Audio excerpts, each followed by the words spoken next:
ay nagsisikap. Kahit ano pa man ang aming gagawin, kontrata tapos na pirmahan. Hindi na maibabalik ang pagtitiis at hirap.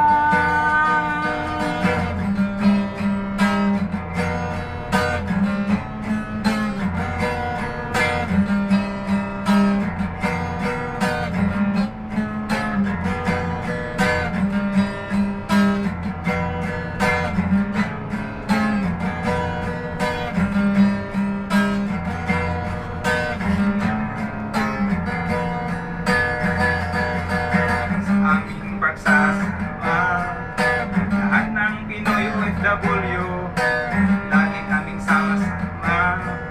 Sa Biyernes na araw ng pahinga, sa araw ng aming pahinga, araw ng aming kasiyahan, kahit saan